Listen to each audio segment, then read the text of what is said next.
এখন mob justice, mob lynching কিংবা আমরা যে নামে আখ্যায়িত করি না কেন, আজকে যে নিজেরা আইন হাতে তুলে নিয়ে এই যে কর্মকাণ্ডগুলো সংগঠিত হচ্ছে, আমরা কিন্তু সেটা তীব্র নিন্দা জানাই।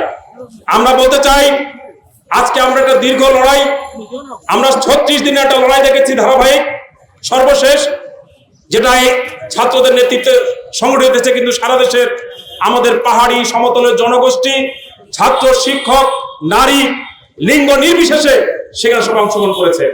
যে বৈষম্যের বিরুদ্ধে লড়াই হয়েছে, বৈষম্য কিন্তু প্রতিনিয়ত আমরা লক্ষ্য করছি। কাজেই যদি এই সুফল একটা নতুন বাংলাদেশের সূচনা করা না যায়, তাহলে আমরা আশঙ্কা করছি যে বাংলাদেশের এই আমাদের কপালে অনেক ধরনের খারাপ জিনিস লেখা আছে। আদিবাসীরা, চাকমারা বাঙালি না, তারা চাকমা, আমরা বাঙালি, কিন্তু দুইজন মিলে আমরা বাংলাদেশি হইতে পারি। চাকমারা কোনোদিন বাঙালি হবে না, আর বাঙালিরা কোনোদিন চাকমা হতে পারে না, কিন্তু দুইজন মিলে নাগরিক হিসাবে বাংলাদেশি হওয়া সম্ভব।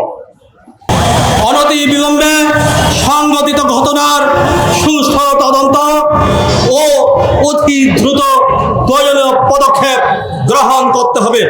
2, মানবাধিকার কর্মী ও নাগরিক সমাজের প্রতিনিধিদের সমন্বয়ে রাঙ্গামাটি, খাগড়াছড়ি ও দীঘিনালা হামলার জন্য একটা স্বাধীন তদন্ত কমিশন গঠন করতে হবে।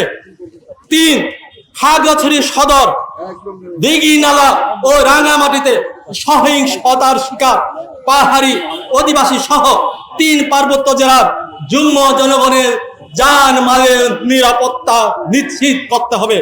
4, গুলিতে নিহত হওয়া ব্যক্তিদের পরিবার বর্গকে যথাযথ ক্ষতিপূরণ ও আহতদের সুচিকিৎসা প্রদানের অতি দ্রুত ব্যবস্থা গ্রহণ করতে হবে।